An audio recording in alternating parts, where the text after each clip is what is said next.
Hello students, आज की इस वीडियो में हम करेंगे प्रोबेबिलिटी के एग्जांपल्स। हम अभी तक कर चुके हैं। अब आज हम करेंगे एग्जांपल नंबर 6। एग्जांपल 1 to 5 में आपको ऑलरेडी करा चुकी हूँ। एग्जांपल नंबर 6 देखते हैं। आज हम एग्जांपल 6 एंड 7 एंड 8 कवर करेंगे। तो यहाँ पे एग्जांपल नंबर 6 में है, Savita and Hamida are friends, what is the probability that both will have different birthdays. And second part में आपसे पूछा है द सेम बर्थडे, ठीक है। और ब्रैकेट में दिया इग्नोरिंग अ लीप ईयर। आपने लीप ईयर को इग्नोर करना है कि लीप ईयर में अगर हम लीप ईयर की बात करें, जैसे हमें बेसिकली हमें पता है कि 1 ईयर में कितने डेज होते हैं, 365 होते हैं। लेकिन जब लीप ईयर होता है तो फरवरी में आपका एक डे एक्स्ट्रा हो जाता है, जिसकी वजह से 366 डेज हो जाते हैं। तो आपने लीप ईयर नहीं लेना, 366 ना लेके 365 के अकॉर्डिंग करना है। यहाँ पे इस लीप का मतलब ये है, ठीक है। तो यहाँ पे बोला क्या गया कि सविता हमीदा जो फ्रेंड्स हैं, आपको प्रोबेबिलिटी बतानी है that both will have different birthday, कि उनके डिफरेंट बर्थडे हो। जैसे कि सपोज आप लोग कोई 2 फ्रेंड्स हो, आपका बर्थडे, किसी का बर्थडे 13 अक्टूबर होता है और हो सकता है आपकी फ्रेंड का बर्थडे 13 नवंबर होता है। तो दोनों अलग अलग आपके पास, जैसे एक का 13 अक्टूबर ले लेते हैं, एक का ले लेते हैं 15 नवंबर। तो आपने देखा कि दोनों का अलग अलग दिन बर्थडे आया, ठीक है ना। तो आपने एक तो प्रोबेबिलिटी वो बतानी है कि जब दोनों के बर्थडे अलग अलग पूरे साल में जो आपके मंथ होते हैं, उसमें जो आपकी डेट्स वगैरह जो मतलब 1 to 30 में कोई भी आप डेट ले लीजिए, लेकिन दोनों के डिफरेंट होने चाहिए, ठीक है। And the same birthday, same birthday मतलब इसका सेम बर्थडे। सपोज सविता का आपका 2 अक्टूबर हो रहा है, तो हमीदा का भी आपके पास 2 अक्टूबर होना चाहिए।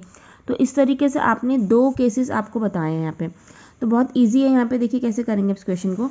यहाँ पर हम देखिए, ये जो क्वेश्चन हमने पढ़ लिया अभी, अब अकॉर्डिंग टू क्वेश्चन आपको एक बार प्रोबेबिलिटी बतानी है डिफरेंट बर्थडे, जब दोनों का डिफरेंट बर्थडे हो तो क्या प्रोबेबिलिटी होगी, और एक बार आपने बतानी है जब सेम बर्थडे हो। तो सविता या हमीदा का किसी एक का ही आप निकाल दीजिए। अगर सविता का निकल गया वही हमीदा का भी होगा, ठीक है। आपके पास ये 2 फ्रेंड्स हैं,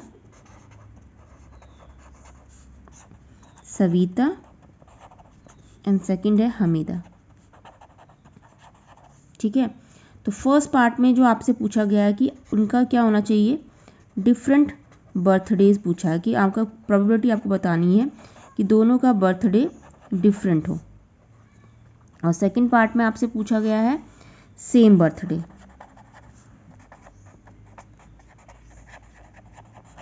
सेम बर्थडे, ठीक है। तो इस क्वेश्चन को करते हैं। तो फर्स्ट पार्ट के अकॉर्डिंग देखिए, हमें पता है कि 1 ईयर में क्या होता है, 365 डेज होते हैं। 1 ईयर इक्वल्स टू 365 डेज। हम लीप ईयर नहीं लेंगे क्योंकि वन लीप ईयर में कितने होते हैं, 366 डेज। 366 डेज होते हैं 1 लीप ईयर में, लेकिन 1 ईयर में आपके पास 365 डेज होते हैं, ठीक हो गया।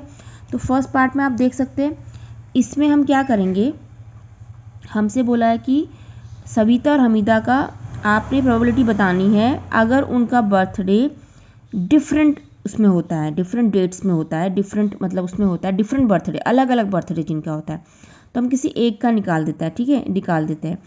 तो हम यहाँ पे हम लिखेंगे टोटल हमारे पास 365 डेज है, ठीक है। 365 डेज में सपोज किसी एक दिन में सविता का बर्थडे हो गया। 365 में मैंने सपोज करा कि 5 अक्टूबर को सविता का बर्थडे है। सपोज करा कि 5 अक्टूबर को सविता का बर्थडे, तो 5 अक्टूबर यानी कि 365 में से ये एक दिन निकल गया, तो बचा कितना दिन, 364 डेज। कितने दिन बचे, 364 डेज। तो हम यहाँ पर देखो, सविता का बर्थडे आपका 5 अक्टूबर को है, तो वो 5 अक्टूबर एक दिन पूरे ईयर में से 5 अक्टूबर को हमने माइनस कर दिया, एक दिन को, 1 डे को।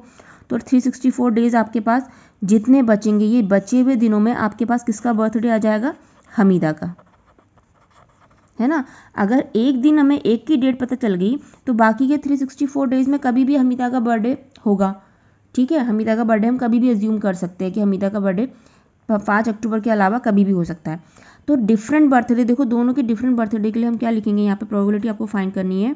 अगर आप हमीदा का निकाल रहे हैं या हमीदा या समिता का किसी का भी निकाल सकते हैं, Hamida's birthday probability of Hamida's birthday is different from Savita's birthday, ठीक है, तो ये हो गया आपके पास। इज इक्वल टू प्रोबेबिलिटी कितनी हो जाएगी, देखो हमीदा का बर्थडे मैंने आपको बताया 364 डेज में कभी भी आ जाएगा। 364 अपॉन टोटल कितनी हमारे पास पॉसिबल आउटकम सारे टोटल कितने हैं 365। फॉर्मूला क्या होता है, फॉर्मूला आप यहाँ पे लिख देंगे probability equals to number of favourable outcomes equals to, यहाँ पे आप लिख देंगे नंबर ऑफ फेवरेबल आउटकम्स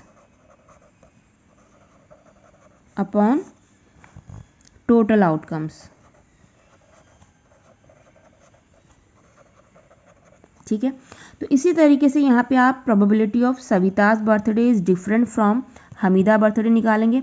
अगर हम सपोज अभी हमने सविता का बर्थडे 5 अक्टूबर सपोज करा, अगर मैं ये कह दूँ कि 5 अक्टूबर हमीदा का बर्थडे या 10 अक्टूबर हमीदा का है, तो सविता के लिए 364 डेज, बाकी जो बचे वो सविता के होंगे, तो सविता का भी इसी तरीके से निकालेंगे। तो यानी कि दोनों के डिफरेंट बर्थडे होने की प्रोबेबिलिटी क्या हो जाएगी 364/365। अब सेकेंड पार्ट में आपसे पूछा है सेम बर्थडे हो। अब सेम बर्थडे में देखो आपके पास क्या हो जाएगा, इसको आप एक तो दो मेथड से निकाल सकते हो, जैसे प्रोबेबिलिटी होने और ना होने है ना का सम इक्वल्स टू कितना होता है 1। ठीक है, तो आप इस तरीके से यहाँ पे निकाल सकते हैं कि अगर दोनों का आपको एक का पता चल गया है, जैसे आपके पास आपको पता है कि डिफरेंट बर्थडे आपको पता चल गया है यहाँ पे, तो यहाँ पे आप इसके होने का निकाल सकते हैं, यानी कि जब सेम बर्थडे होंगे, सेम बर्थडे होने और सेम बर्थडे ना होने का, इसको PE मतलब है सेम बर्थडे होने, और इसका मतलब है सेम बर्थडे ना होने। सेम बर्थडे ना होने का मतलब क्या हो जाएगा कि डिफरेंट बर्थडे, और डिफरेंट बर्थडे हम ऑलरेडी निकाल चुके, तो आप इसको डायरेक्टली यहाँ से निकाल सकते हैं। ठीक है,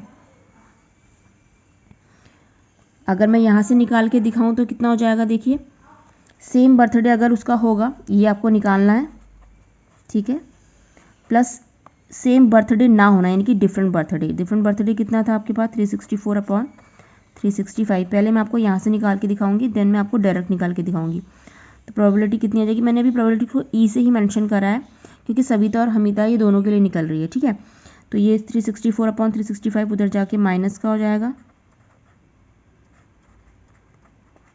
तो कितना आ जाएगा देखिए, ये इसको मैं यहाँ पे कर देती हूँ सॉल्व, ये इतना आया ना, दोनों का एलसीएम लेंगे हम, 1 का 360 में 365 टाइम जाएगा, माइनस 365 का 365 में 1 टाइम जाएगा, 1 टाइम जाएगा तो ऊपर कितना आ जाएगा 364। ठीक है, तो 365 में से 364 माइनस हुआ 1/365। ठीक हो गया, तो आपके पास ये प्रोबेबिलिटी किसकी आ गई, जब कंडीशन आपकी क्या रहेगी, दोनों का बर्थडे सेम है। तो आप यहाँ पे क्या लिख सकते हैं, P equals to Savita and Hamida have same birthday.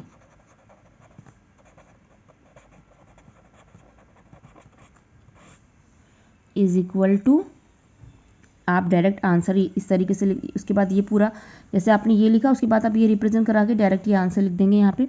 Otherwise देखा जाए अगर हम इसको डायरेक्ट करना चाहें, सविता और हमीदा का बर्थडे सेम पड़े यानी कि एक ही दिन हो, जैसे सपोज हम कोई डेट सपोज कर लेते हैं कि 20 अक्टूबर को है या 13 अक्टूबर को सविता हमीदा का सेम दिन आया है बर्थडे, तो सेम दिन की प्रोबेबिलिटी क्या होगी, फेवरेबल में क्या होगी 1, सेम डे है तो एक ही तो होगा, 1 डे हो गया जिस दिन उनका सेम हो रहा है, अपॉन टोटल आउटकम कितने हैं 1/365।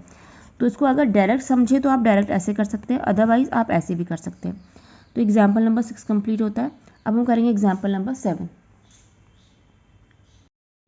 Next example number 7। देखिए एग्जाम्पल नंबर 7 में क्या आपके पास, there are 40 students in class 10th of school of whom 25 are girls and 15 are boys. ठीक है, एक 40 स्टूडेंट की क्लास 10th है, उसमें टोटल स्टूडेंट 40, जिसमें से गर्ल्स कितनी है 25 और 15 आपके बॉयज़ है। The class teacher has to select one student as a class representative, she writes the names of each student on a separate card. Class teacher ने क्या कहा कि एक स्टूडेंट को उसने सेलेक्ट करना है, ठीक है ना, उसी 40 स्टूडेंट की क्लास में से एक स्टूडेंट को उसने क्लास रिप्रेजेंटेटिव बनाना है और उसके लिए उसने एक स्टूडेंट को सिलेक्ट करना है। तो वो उसके लिए क्या करती है, she writes the name of each student, तो वो 40 बच्चे जो है उन सब के नेम एक सेपरेट कार्ड में लिखते हैं। जैसे हम स्लिप बनाते हैं ना, जैसे हम पर्ची बनाते हैं उसी तरीके से कार्ड में लिखते जाती है। And cards being identical, then she puts cards in a bag, उसके बाद उन सारे कार्ड्स को वो बैग में पुट कर देती है। And stitch them through it, मतलब उसके बाद उसको पूरी तरीके से बैग में डाल के उसने पूरा से उसको शफल करा। Then she then draws one card from the bag, उसके बाद वो क्या करती है, सडनली एक कार्ड को बैग से निकालती है। What is the probability that the name written on the card is the name of a girl? क्या probability होगी कि जब हम बैग से कोई कार्ड निकालेंगे तो वो किसी गर्ल का कार्ड होगा या फिर एक किसी बॉय का कार्ड होगा। तो देखिए जैसे हमारे पास हम करते हैं ना, 40 स्टूडेंट की क्लास में से हमने पर्ची बनाई या हमने कार्ड बनाया, बैग में डाल दिया। अब हम कोई कार्ड उठाएंगे तो हमें पता थोड़ा ना कि वो गर्ल का आएगा या बॉय का, किसी का भी आ सकता है। तो हमारे पास देखो क्वेश्चन यहीं पे समझ में आ गया कि टोटल फेवरेबल आउटकम्स तो 40 हो गए, ठीक है। फर्स्ट पार्ट में पूछा कि अ गर्ल, कि गर्ल का ही होना चाहिए, गर्ल का होना चाहिए। तो आपको पता है गर्ल कितनी क्लास में 25, तो पहले पार्ट का आंसर तो वैसे ही आ गया 25/40। ये आपका आंसर इसमें भी दिख रहा है, सॉल्यूशन इसका एग्जांपल यहाँ पे गिवन है। तो इसको कैसे करेंगे, देखिए टोटल स्टूडेंट आप इतनी जो इसमें बुक में लैंग्वेज है इतनी लैंग्वेज आपको लिखने की ज़रूरत नहीं है। आप यहाँ पे लिखेंगे टोटल स्टूडेंट्स, ठीक है, टोटल स्टूडेंट्स कह लीजिए। ये टोटल आउटकम्स है, ये हमारे कितने हमारे पास 40 आउटकम्स है हमारे पास टोटल, ठीक है। तो फर्स्ट पार्ट में आपसे बोल और नंबर ऑफ़ गर्ल्स यहाँ से आप मेंशन कर सकते हैं थोड़ा क्वेश्चन को अच्छे से करने के लिए। नंबर ऑफ़ गर्ल्स आपके पास 25 है, कॉमा नंबर ऑफ़ बॉयज़ कितने हमारे पास, नंबर ऑफ़ बॉयज़ हमारे पास 15 है। तो अगर हम पहले वाले केस के अकॉर्डिंग पूछे कि what is the probability that the return on the card is the name of a girl, girl की प्रोबेबिलिटी आने की कार्ड, तो आप प्रोबेबिलिटी इक्वल्स टू यहाँ पे ब्रैकेट में लिखेंगे card with name of girl, ठीक है। बुक में बहुत ज़्यादा समरी लिखी होती है, उतना नहीं लिखना है हमने कि कार्ड पे सिर्फ गर्ल आए। तो गर्ल आपको पता कितनी है 25 है और टोटल आउटकम्स कितने हैं 40, ठीक है। तो कितना हो जाएगा ये 5 5 से 25, 5 8 से 40, 5 से कैंसिल हो गया, 5/8 हमारा आंसर आ गया। एंड सेकंड पार्ट में आपको पूछा है कि प्रोबेबिलिटी बतानी है card with name of boy, कि उसमें बॉय आया आपके पास। तो बॉय कितना आपके पास क्लास में 15 है, 15 में से कोई भी बॉय आ सकता है ना आपके पास, 15 अपॉन और टोटल कितनी है 40। तो ये कितना हो जाएगा आपके पास, ये 3 ये होगा 5 से, ये भी 5 से कैंसिल होगा, 5 3 15, 5 8 40, ठीक हो गया। तो आपके पास देखा आपने इस तरीके से निकाला। अब इस क्वेश्चन को हम ऐसे भी निकाल सकते हैं कि जैसे आपको पता है कि एक क्लास में गर्ल आने की प्रोबेबिलिटी और गर्ल ना आने की, जैसे गर्ल आने के लिए जी लिखते हैं हम यहाँ पे, ठीक है, गर्ल के आने की और गर्ल के ना आने की जी बार हम लगाएंगे, वो कितनी होती है 1। यानी कि जब गर्ल के आने की प्रोबेबिलिटी और गर्ल के ना आने की प्रोबेबिलिटी किसके बराबर होगी, बॉय के बराबर होगी ना। अगर उस कार्ड में गर्ल नहीं आती तो इट मीन्स बॉय आएगा, ये आएगा आपके पास बॉय। तो यहाँ पे आपको देखो गर्ल की प्रोबेबिलिटी आपने पहले निकाल दी 5/8। अगर आपने सपोज पहले ये निकाला और ये नहीं निकाला तो इस वाले पार्ट को आप इस मेथड से भी निकाल सकते हैं। तो गर्ल के आने की प्रोबेबिलिटी कितनी है 5/8 प्लस उसमें बॉय आए यानी कि गर्ल ना आए, तो वो प्रोबेबिलिटी आप यहाँ से निकाल सकते हैं इस वाले मेथड से, 1 माइनस का 5/8, तो कितना हो जाएगा 8, 8 माइनस 5, 3/8। तो ये बॉय की प्रोबेबिलिटी आ गई, ठीक है, 3/8। देखिए यहाँ पे 3/8 ऐसे भी आई डायरेक्ट। तो आप इसको दोनों मेथड से कर सकते हैं। एग्जाम्पल नंबर 7 भी हमारा कंप्लीट हो गया है। अब हम करेंगे एग्जाम्पल नंबर 8। एग्जाम्पल नंबर 8 में आपसे बोला गया है अ box contain 3 blue 2 white and 4 red marbles. एक बॉक्स में आपके 3 ब्लू 2 वाइट और 4 मार्बल्स है। If a marble is drawn at a random from the box, box में से हम अचानक से कोई मार्बल निकालते हैं, तो what is the probability that it will be a white, कि वो वाइट निकले, सेकंड पार्ट इज़ ब्लू निकले and third part is red निकले। ये क्वेश्चन सेम मैंने एग्जाम्पल में बताया, जैसे हम एक बैग में कुछ बॉल्स डालते हैं, तो उसी तरीके का एग्जाम्पल है। जब मैंने इसका इंट्रोडक्शन कराया था वहाँ पे मैंने कराया था। तो फर्स्ट पार्ट में देखो टोटल, पहले मैं मार्बल्स यहाँ पे लिख देती हूँ। टोटल मार्बल्स कितने हो जाएंगे हमारे पास, देखिए टोटल मार्बल में से हमारे पास 3 ब्लू मार्बल है, प्लस 2 वाइट मार्बल है, ओके, 2 वाइट मार्बल है प्लस 4 रेड मार्बल्स है। तो टोटल मार्बल कितने हो गए? 3 2 5, 5 और 4 9, टोटल 9 मार्बल्स हमारे पास हैं। अब फर्स्ट पार्ट में उन्होंने पूछा है कि अगर हम उस बैग में से एक मार्बल निकालते हैं तो मार्बल निकालने पे उस पर वाइट आए, कितना आए? वाइट। तो प्रोबेबिलिटी ऑफ वाइट के लिए हमने W से रिप्रेजेंट करा। तो आपके पास फॉर्मूला क्या होता है? फेवरेबल आउटकम्स, ठीक है, number of favourable outcomes upon total outcomes. तो फेवर में कितने हैं? देखो वाइट कितना है आपके पास? 2, फेवर में वाइट के तो 2 ही है ना, और टोटल कितने हैं? टोटल आउटकम्स, टोटल मार्बल्स मतलब total outcomes 9। And second part में आपसे पूछा है ब्लू, प्रोबेबिलिटी ऑफ ब्लू हमारे पास यहाँ पे 3 है टोटल फेवरेबल में, और टोटल कितने हैं? 9, ठीक है। एंड थर्ड पार्ट आपके पास देखिए, मैं आपसे रेड पूछा है, तो ये बहुत ही इजी क्वेश्चन था। रेड कितनी है हमारे पास? 4, और टोटल कितनी है? 9। तो ये हमारे आंसर्स हो गए, ठीक है। तो हमारे कुछ एग्जाम्पल नंबर 6 7 8 आज कंप्लीट होता है। देन हम नेक्स्ट वीडियो में करेंगे एग्जाम्पल नंबर 9 10 एंड 11, ठीक है। एंड देन 12 13 भी कोशिश करेंगे कि उसी में कवर हो जाए। उसमें एक आपका 13th वाले को मुझे अच्छे से समझाना पड़ेगा। फिलहाल अभी एग्जाम्पल नंबर 6 7 8 हमने आज कंप्लीट करा है, और वीडियो को पॉज करके आप इनको अच्छे से समझ सकते हैं, नोट कर सकते हैं। और अगर वीडियो पसंद आई तो like share and subscribe my channel. Thank you and thanks for watching.